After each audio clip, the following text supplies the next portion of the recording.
Grave Tone.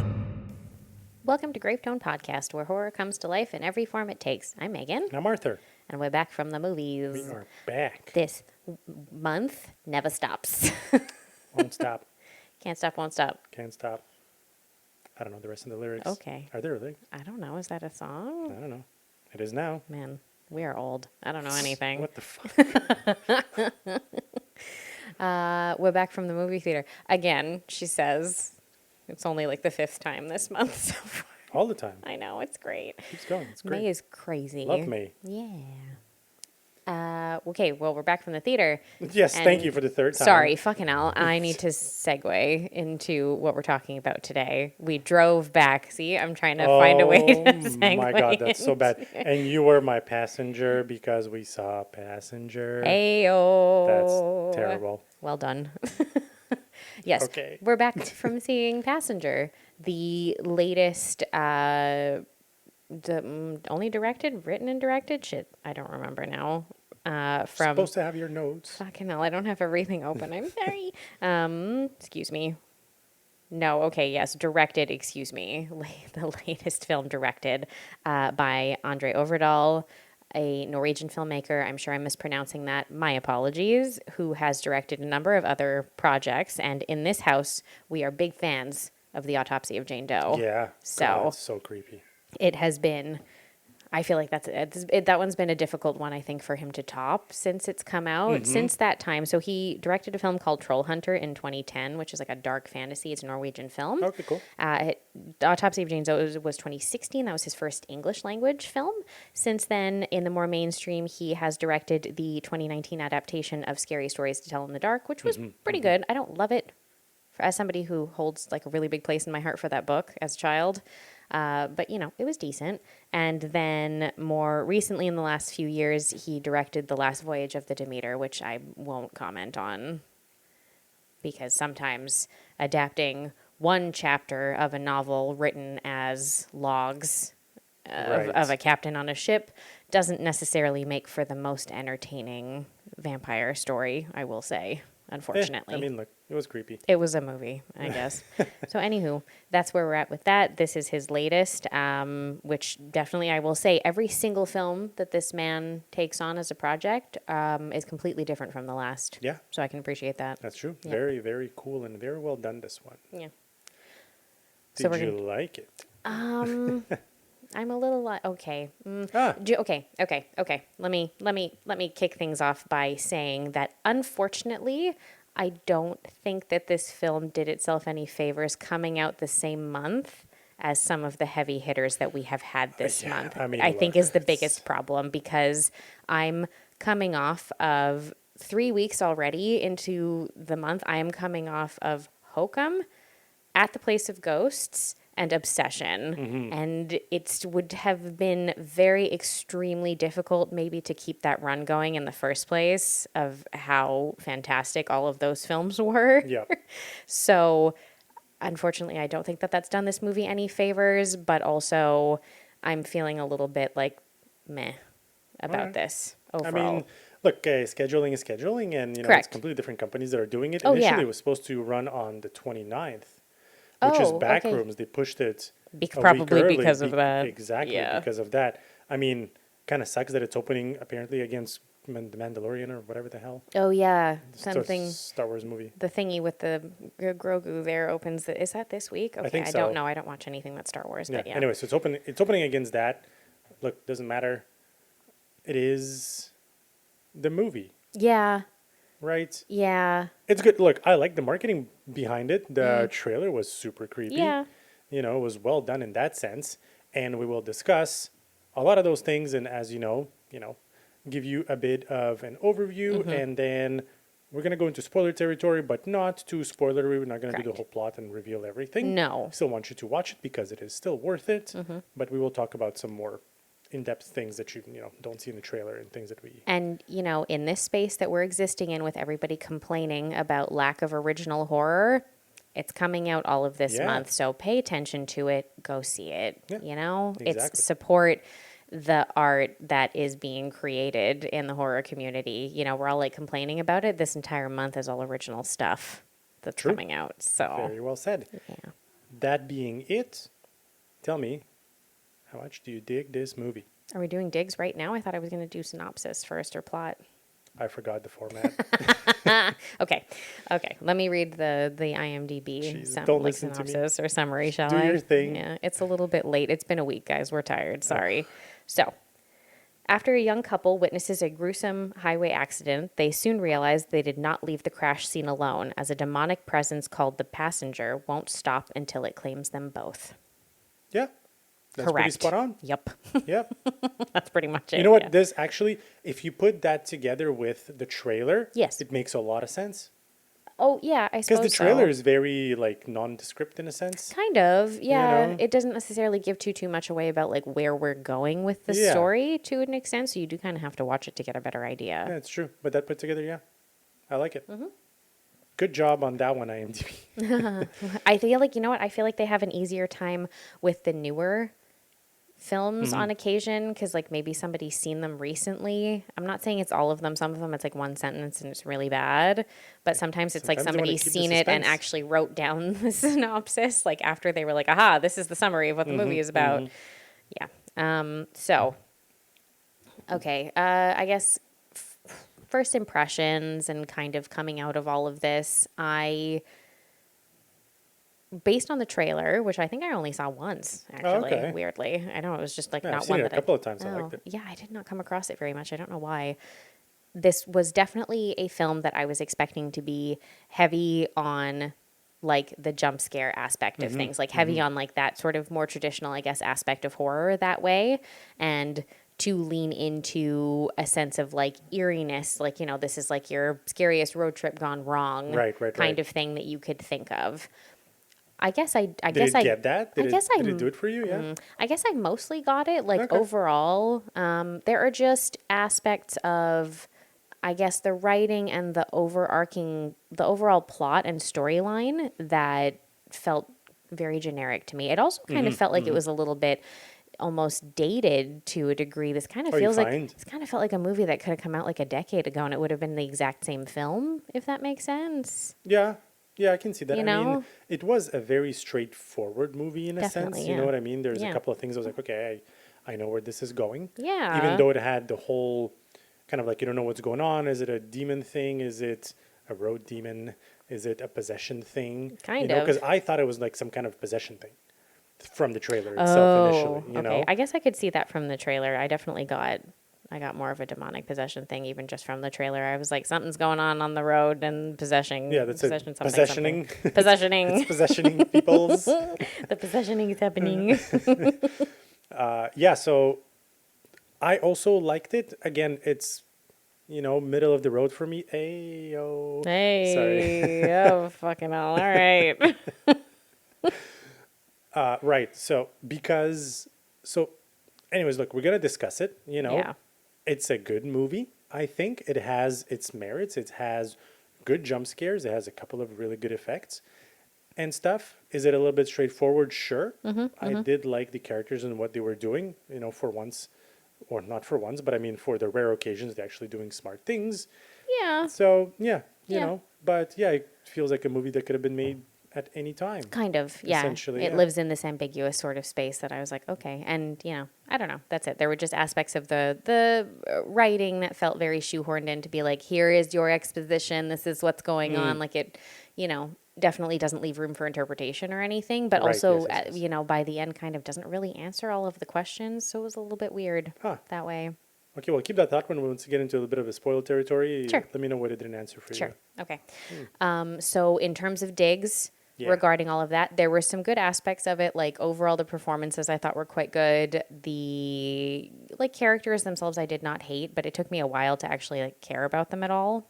Okay, I can see that. But there were a lot of positive aspects to do with the visuals, the cinematography, the sound design. There were like a lot of positives I felt kind of on that side of things, and probably the direction itself also.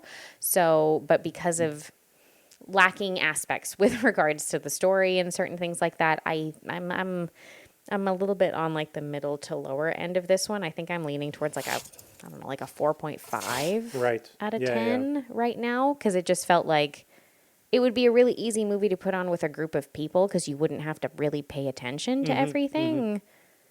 But when you're sitting in the theater and you're just staring at it, you kind of you pick out the little plot holes and like the things that bother you more quickly, I find. Right. Yeah. I don't know. I get it. I mean, look, same thing for me. There's a lot of, like I said, merits to this movie, and we're going to discuss it. For me, it's also kind of like middle of the road. I would say, it's a 5 out of 10 digs, essentially. You know, it's not anything crazy. It's not bad. No. At all. So it is. Yeah. Essentially, kind of middle of the road. Very middle of the road. Yeah, that's it. I think it's just, and again, I don't think that this entire month has done this movie any favors by coming out with all these bangers that we're getting this month. And there's a lot of hype down the road, even for next week as well, with Backrooms coming out. So like, whew, what a rough month for this to be kind of shoehorned into, Hey man, do what you got to do. Yeah. Anyway, let me run through cast quickly so we can, there's not very many people, so we can get into the actual like meat of the episode and get into some of the more overarching kind of plot as well as some spoilery bits here and there. Sure. So, okay, so the cast consists of roughly, honestly, like about 4 people majorly with a couple of other just like random other people in it, right? So Llobell plays the character of Maddie. Jacob.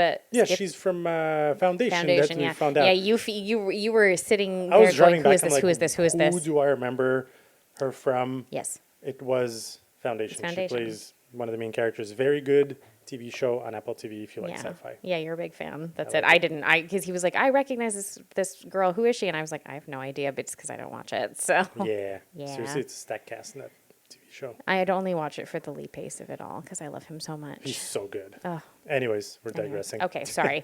So that's Maddie. Tyler is played by Jacob Scipio, who I was looking at, and he reminded me so much of that actor. His name's Stephen Strait, who had a run in like the mid 2000s where he was in a bunch of stuff. He was in Sky High.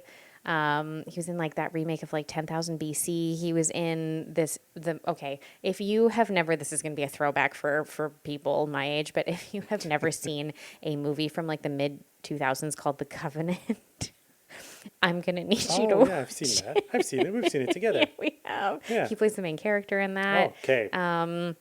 That is the earliest I think I ever remember seeing Sebastian Stan in anything. And Chase Crawford probably right around the time that Gossip Girl was taking off. And now he's like gone on to do The Boys and stuff. But that's a terrible, terrible, terrible film that is so funny. Okay, but that's who he reminds you of. No, it's not the actor. It's not the actor, but I found they look very similar. I was looking at Tyler's character at the beginning of the movie, and I was like, is that? No. And I was like, no, he'd be too old to play this character. This doesn't make sense. This is a different person. They look really similar. Huh. Anyway. That's really cool. Yeah. Then we have Melissa Leo, who plays the character of Diana, who pops up. This is an Academy Award-winning actress, by the way. Oh, shit. Okay. Wow. Who won, I think, an Academy Award for The Fighter in like 2010, 2011, something like that, and has been around for decades and been in stuff for ages. And then only other one that's worth mentioning would be an actor named Joseph Lopez, who plays the character of the passenger, who we see multiple times. Great job. So scary. Anyway, so yeah, that's everybody. So listen, let's get into the more spoilery bit of things. We can talk about plot. We can talk about what we really, really liked and maybe some stuff that we weren't super crazy about. Yeah, fair enough. Before we get into that, again, thank you very much for rating the episode. It helps a lot. And for the comments that you leave, it is great. Thank you. Gary is digging a grave in your honor as we speak. And he's going to get over here to warn you about the spoilers. You've been warned. Spoilers ahead. Okay, so as mentioned, this plot largely follows a couple, Maddie and Tyler. They are leaving. They have decided essentially to give up their really beautiful apartment, in Brooklyn and move. They've got this like beautiful, like, really kind of old style building that they live in with big brick walls, really high ceilings. It looked really nice. And start like a whole van life journey, which like I'm sure that this works for some people to an extent, but like Oh my God, this seems like a fucking nightmare long term. I can't even. This is like a road trip is a road trip, and that's great. But the idea of coming home is Right. one of the nice aspects for me of the road trip part of things. When I realized that it wasn't just a trip, that this is what they were doing, I was like, oh no. Yeah, there's a couple of scenes that they can like turn off into a random road in the middle of nowhere, and I looked at you, I'm like, you would never do that. It's not even just that. It's like having to go find public showers. That's true. It's having to have one of those little like compostable toilet things that you have to fucking empty. It's Right. living in this little cramped space and sleeping in a teeny tiny bed together and having to try to like fix like meals and stuff on like the ittiest bittiest hot plate. It feels like you're living in a dorm room that moves. That seems awful to me as somebody in my like mid 30s. I'm like, ugh, absolutely not. That's horrible. So Yeah, a lot of people enjoy it because, you know, they've met a lot of people during their trip road. well, this was a thing. big thing for a while, particularly around like COVID, obviously, because people were Oh, I just can like see looking that. to get away a little bit. So some people who started doing this on and like documenting it on YouTube kind Mm-hmm. of popped off and stuff. I mean, couples, like, I feel like there's nothing too irresponsible. Like Maddie and Tyler doing it, I'm like, whatever. They're a couple, grown ass adults making their own decision to do this. I have more concerns about people who do it with like their 7 children and stick them all on a bus. I mean, that's intense. Yeah. That just sounds not good. No, not at all. It seems awful. So, anyway, they've decided to do this. Now, it's quite clear from the jump that Maddie is maybe the more hesitant party between the Right. two of them to do this. And Tyler, this was obviously his idea, to be able to get out on the road, not have any major attachments to things. And basically, I think it's a fear of being tied down to like a routine and being stuck in like a job that you hate and a world that you don't enjoy In a kind sense, of from thing. what we understood in the movie is that, like, from what he mentioned is that, you know, he said that a home with the walls and the people who live inside it are not necessarily what it seems to be. Yeah, we're given to understand he doesn't have a we're great- giving to understand is that, like, he probably didn't have a good relationship with his parents or Yeah. something like that, because he was mentioning that behind closed doors it's very different, Mm-hmm. and he didn't want any of that, which is very interesting because Maddie's completely the opposite of that, and She grew up in mentioned foster care. that's it. She grew up in foster care, Yeah. moved from home to home, whatever it is. So for her, it's actually Stability the is what opposite. she's She looking for, wants yeah. that. Yeah. A place that's rooted, a home that is rooted in one Yes. spot where you don't feel that you're constantly moving. Now, in this regard, this couple doesn't seem like they fit very well. Overall, it seems like they do love each other. There doesn't seem to be anything where you're like, oh my God, these two need to break up. I wouldn't necessarily go that far, but I do think that this is a pretty big fundamental maybe issue that they probably should have talked through a little bit more. But I also feel that Maddie maybe would have like some abandonment issues to a degree, probably because of the way that she grew up. And so having her partner be so gung-ho about doing this and pursuing this sort of lifestyle, she wouldn't necessarily want to like end the relationship over No, this. that's it. So, you know, she's clinging to the idea of staying with this person, with this partner who she loves very much. I guess they should have discussed how long this was gonna be, because they were like 6 weeks. Yay, let's do it. And then, you know, Yeah, he but it obviously doesn't seem wants like to go longer. and Yeah, stuff, I so. don't think there was ever a time where Tyler was planning on like finishing this up and coming back Yeah, anytime that's it. soon. You know, like I think this was like years that he had planned. Anyways, whatever. What happens to them while Yeah, they're doing their so- travels? They take off one evening. They stumble upon a person who drives by them erratically, who then basically crashes their car not too far down the road. And they stop the car, that's important, to go and check on this person who does die, unfortunately. And we see a little bit of it in the cold open, but I won't give any of that away. And afterwards, there's essentially a curse that befalls them to a degree, like a road curse, because It's an attachment. It's like this spirit, this entity. road entity, whatever it is, starts to follow them because they stopped, because Because it they didn't follow the rules, Yes. right? So what we are learning is that when they go and end up in this kind of like burning van, as it's called, it's Yeah. where people, you know, assemble in I their know. little I love convention I thing. love the play on Burning Man. Yeah, It's funny. which apparently is really cool, because most of the people who were there were actually extras who do live that way. And who it do was, like the RV and van yeah, life and stuff. it was their own vehicles and Ah. everything, and they even got like actually local vans who, you know, do the cooking and stuff there. What's it called? Like food trucks. Food trucks, Yeah. whatever, that came over and stuff. So yeah, nice. it was a cool thing like that. That's a smart idea. Yeah, and so what we learned from this burning van convention type of thing is that there are certain rules you have to follow by, and abide by when you are traveling like Love that. that no one right? tells you, apparently. Well, apparently no one tells you. But anyways. And some of the rules are, at least, actually, there's not many rules. There's like 2 or 3. Essentially is do not travel at night. Yeah. And do not stop. Yes. Ever for, kind of like whatever that happens. Especially at night is specifically what Exactly. it's And saying. what, like you said, is that they did stop. And this Yeah. entity latched onto them. Yes. Right? And now they're in this whole thing of, first of all, it's starting happening to Maddie that, it's weird, something's strange going on. She can There's see like, that something's following them. Yeah. Someone, is following them. That's it, yeah. And then it, becomes more and more apparent that it's also Tyler. Yes. Starts seeing it as well, and then they embark into this whole kind of like idea or adventure, if you want to call it, to try to get rid of that spirit. Yes, to try to right? rid themselves. They get some information from the character of Diana, who points them in the direction of like this being something that's very ambiguously tied into religion. I don't know if you noticed during the film, but the passenger has a collar, like a priest's collar on. Oh, interesting. I didn't notice that. Yeah, and I was like, okay. But again, see, I mentioned this earlier. These are some of the things that I found were a little bit weird and ambiguous, and I didn't really understand what the connection was by the end of the film. Yeah, and it also, I guess, plays into the fact that he can be harmed by, what is it, Saint It's Christopher? Saint Christopher, who's like the patron saint of, I believe, travels That's or it. something. Yeah, that's what they said. So So it's I supposed guess- to protect you when you're on the road. I don't know. Yeah, so that kind of like ties into the whole religious aspect of things, but it's not really heavy-handed at all or mentioned Not in really, a sense. but it kind of You- makes it almost too wishy-washy. I don't know. It's weird. I don't know, maybe it was done in a sense that like you are supposed to be living it through what the main characters are living it through, so guess they so. don't know. Yeah. They learned this from this lady and then she's gone.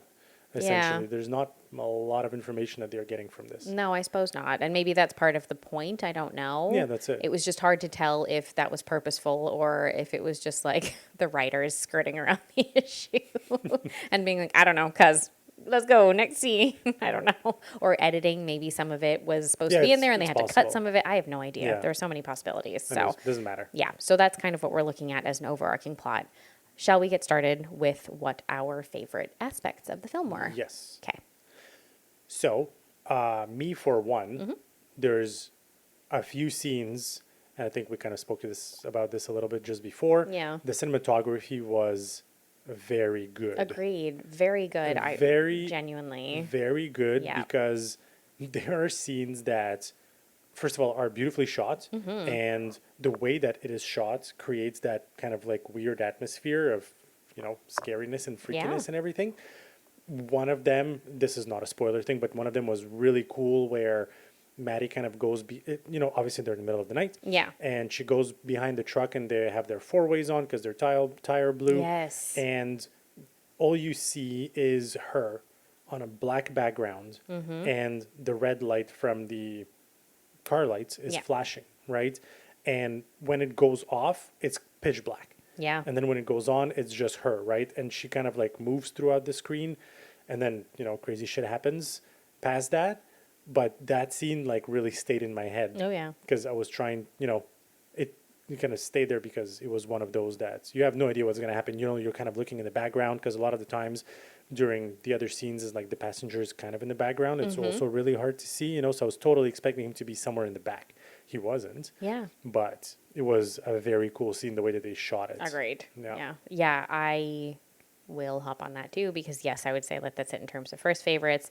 Probably overarchingly the cinematography, but again, like sort of condensed, especially into like a few specific scenes. So there's one particular scene, again, it's not giving too much away, that involves a projector for a film that they're using as almost a flashlight in the Yeah. woods because they're hearing noises and they're trying to like find where like the entity is and things like that, and they're looking around and everything. And there's a black and white film on, and while it's on, they're watching Roman Holiday, and while it's on, you've got like Audrey Hepburn and Cary Grant's faces kind of flashing around in the woods Yeah. as Maddie is using them. Like using the projector, and then it winds up like flashing onto different things and other faces, and it kind of like overlays. It looks really good. It looks really cool. Yeah, that it was was just really like a cool. fun, cool camera thing in general that I thought was really interesting. The scene that you mentioned, also very good with the four-ways flashing, and it builds your suspense very well Yes. because you're waiting for something to be there when the lights flash, which is cool. And there are like another couple of scenes as well, just in general throughout the course of using the lighting and some camera tricks just in general. There's a scene in a parking lot where the van keeps moving farther away that I thought was really effective. And that was also a continuous shot because it just rotates around her. Yeah, that's it, which was cool. I thought that one was really interesting as well. The one in the forest too with the projection thing when Yeah. he's like walking Yes. and you see kind of like off to the side there's trees that have fallen and they look kind of like, you know, barely kind of a person. Yes. You know, and then he points at it and it's just little trees. And then I was watching it and I'm like, yo, 100%. It's gonna be there. The entity is going to appear. And then that's And actually then it what does, happened. and it looks great. It looks really well done. Agreed. Yeah, it looks really, really good. The cinematographer is named Federico Verardi, so well done. Cool. Yeah, very good. That's awesome. Yeah. What was your second favorite thing? So I think my second favorite has to do with the scares in the film specifically. I felt as though, you know, in movies we get very used to builds to jump scares in films or just scares in general when you're watching horror. Obviously, there are certain movies in which I find some filmmakers are so good at building the scares themselves and utilizing that. There are some in which they build them in such a way, like I think most recently I'm thinking of Hokum, where you can see them coming a mile away, but Damien McCarthy has this uncanny ability to build a sense of dread so that you can see them coming like ages away, but it's still so effective and so you're on the edge of your seat the entire time, like fuck. And then when it happens, you're still like, oh god, I hate this.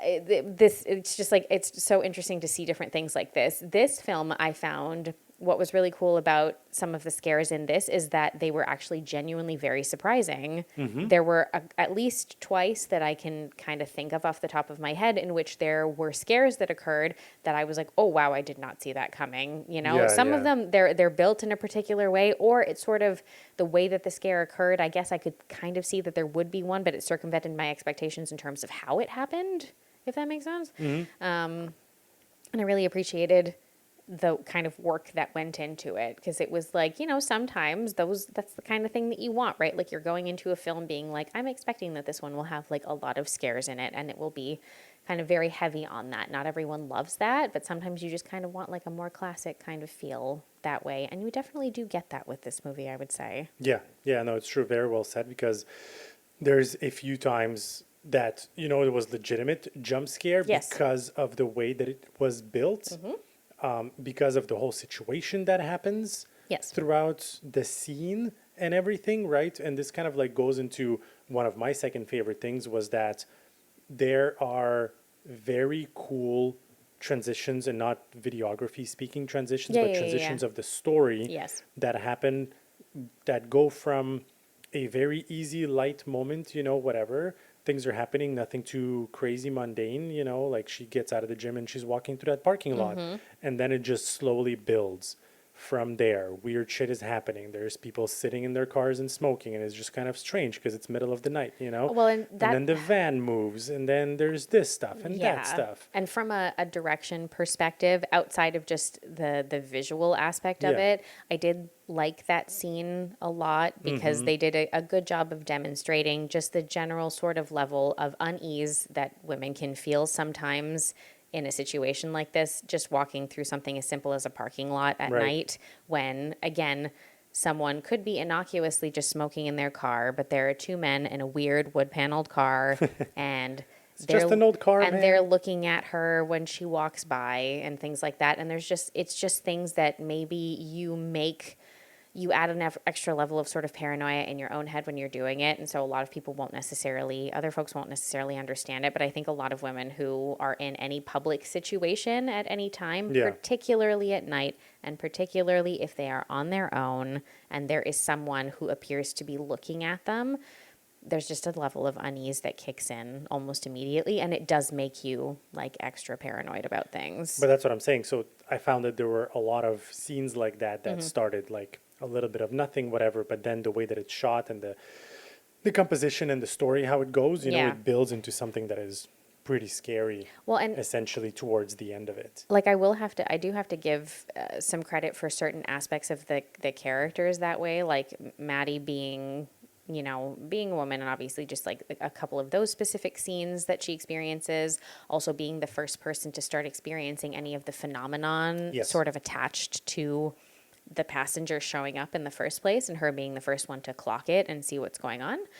That part of it too kind of comes into play in terms of, I guess, how sort of observant she is about things, but also kind of demonstrates how quiet she sort of remains about it, and how maybe she, doesn't want to like raise alarm bells and stuff. So she doesn't really say anything at first, even though, she's like watching a video and she's like, what the fuck? I mean, yeah, it kind of makes sense because you'd be like, you're not going to go crazy about it and start screaming off the roofs. No, but it's just, it's a weird thing. You just kind of write it off. It is. But it's also just there are aspects of it I feel that speak to like how sometimes, unfortunately, like, women are like, well, I don't want to seem hysterical, so I'm not going to say anything about this. And we just choose to like not really mention something when it's bothered us for whatever reason, or we've been uncomfortable in a situation. And it's the same thing as how in the middle of the movie, at one point, there are a couple of scenes in which something genuinely has occurred, and Tyler is like, okay, what the fuck? I'm going to go deal with this. I'm going to go look for this or whatever. And I was going to mention that. Yeah. So you specifically said, you were like, well, he's brave. I'll give him that, to like hop right out when there's something like fucking terrifying happening.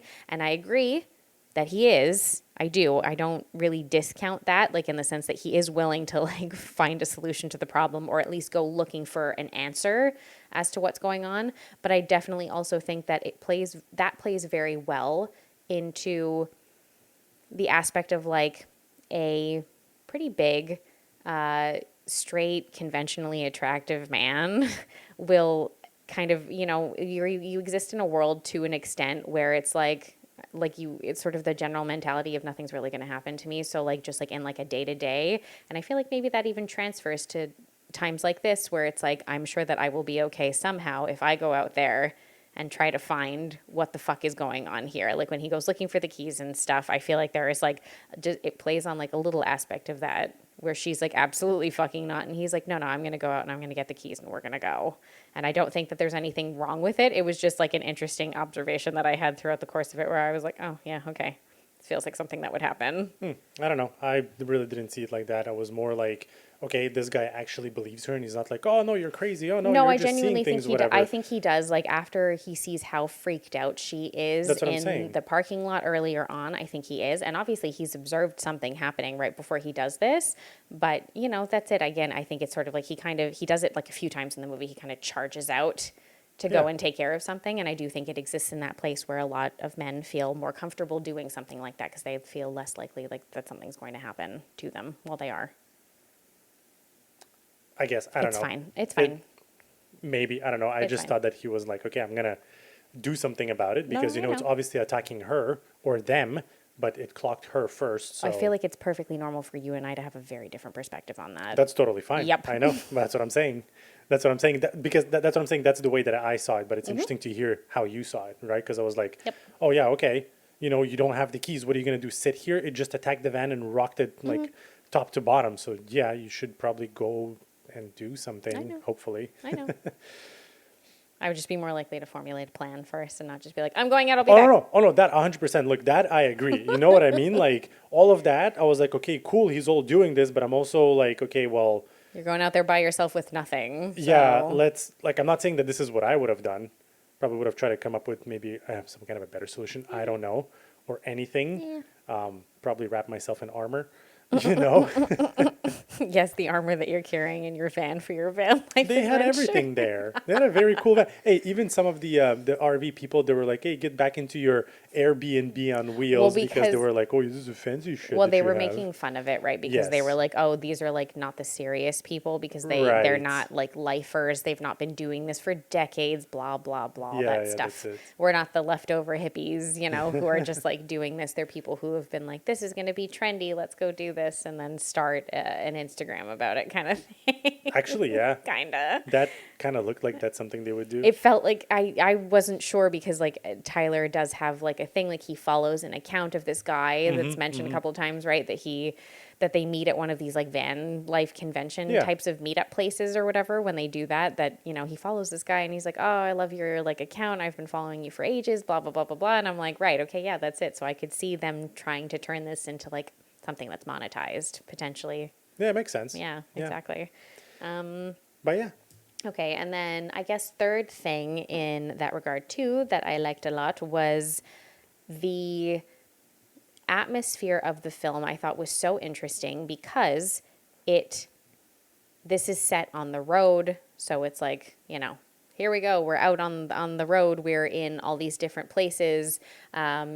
In the wild, we're out on the highway. It's wide open spaces. I'm not going to sing that, but like it has that kind of vibe to it. Yeah, of course. And it should feel wide open because of that, but because of probably the van as a set piece, but also all of the elements with the passenger and feeling like you're never safe anywhere you go. By a certain point in the movie, these characters feel like they're never safe anywhere. Yeah. It creates an interesting level of isolation, and you almost feel kind of suffocated, and it kind of feels like they're stuck in the van, or they're like attached to it somehow and they can't get away from it, in a sense, like they're stuck kind of hiding in it. So it was interesting to have the contrast of a movie that is set on the road and out in the middle of nowhere basically, but feels so suffocating at the same time. So I thought that was a really interesting aspect of it. Yeah, I have to agree. It is. I mean, they did mention it that, you know, the guy was like, Tyler was like, oh, let's just burn the van and get rid of it. And then she's like, no, well, it's attached to us, allegedly. So, like, it would not have helped. Yeah, But true. at the same time, because, you know, it is the passenger, and I feel like it needs some kind of vehicle to be called that. Mm-hmm. If not, it doesn't really make sense. No. Because if not, it's just going to be like something that follows you, and you're like, hey, can you, like, get away from me? Well, then It Follows. Yeah, so. that's it. Exactly. It's a different movie. Yeah, it's true. It was a very interesting way that how they've done it, because even at the places that they were visiting, that were, you know, cities or whatever, or the conventions that they met and everything, it was still pretty secluded in general. Oh, definitely. You know, there's a couple of places that they've been and they're like, yeah, we've been driving for 3 hours. We're in the middle of a forest. Let's veer off here and watch a movie. I'm Fuck like, that. Fuck no. Are Absolutely you serious? fucking not. Yo, when we drive somewhere and it's like an hour and a half away and it's basically pitch black, even though it's a perfectly normal highway, You freak out. I'm like, I'm sweating, man. Yeah. I'm like, where are we? You're like, I can't see anything other than in front of the headlights, and I don't like it. Like, it's no. just, yeah, you never have a good reaction to that at all. And and it's one thing to be like on your way home and dealing with that and driving somewhere, but if it's just like, we have to stop, I'd be like, no, we don't. In no fucking world do we have to stop at all. All right, that's it. Hey, you're following rule number 2. Don't stop. Yeah. Hey, Never. See? You're already doing it. Forget it. I wouldn't be Subconsciously. doing this in the first place, so I'd never get myself into this situation, because honestly, this van life thing seems like a disaster. And I feel like this movie is one big fat PSA of don't do it. It's a bad idea. Yeah, I can see that. Pretty much. That is fair. Because people die.